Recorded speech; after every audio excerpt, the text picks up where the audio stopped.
அனைவருக்கும் என்னுடைய அன்புக்கு பேர் வணக்கங்கள். இப்ப இந்த கடனை தீர்ப்பதுக்கு பார்த்தீங்கன்னா, நெறைய விஷயங்கள் இருக்கு. இப்போ மிக முக்கியமா பார்த்தீங்கன்னா, நான் சொன்ன 2வது நட்சத்திரத்த இயக்குனா நெறைய வெற்றிகள் கிடைக்கும்னு சொன்னேன். அதே மாரி உங்க நட்சத்திரத்துக்கு உண்டான 2வது நட்சத்திரத்துக்கு உண்டான சித்தர்களை பிடிக்கும் பொழுது, அது உங்களுக்கு சாதகமா, சம்மதமா பிடிக்கும்.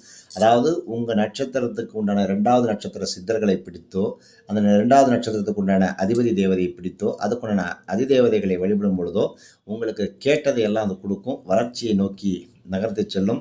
உங்க மனசுல இருக்கக்கூடிய ஆசை எல்லாத்தையுமே நிறைவேத்தி குடுக்குறது 2வது நட்சத்திரம் தான். அப்ப அந்த 2வது நட்சத்திரத்துக்கு உண்டான சித்தர்கள் யாருன்னு அங்க போய் புடிச்சீங்க அப்படின்னா, அவர் தான் உங்களுக்கு வெல்த்தை குடுக்கிறவர். கேட்டதையெல்லாம் குடுக்கக்கூடிய 2வது நட்சத்திர சித்தர். இப்போ உங்களுக்கு மிருகசீரிஷம் எடுத்தீங்க அப்படின்னா, அதுக்கு அடுத்தா வரக்கூடியது என்ன? உங்களுக்கு திருவாதிரை. அப்ப திருவாதிரை இப்ப மிருகசீரிஷத்துக்கு எடுத்தீங்க அப்படின்னு கேட்டீங்கன்னா, ஒரு உதாரணத்த சொல்றேன்.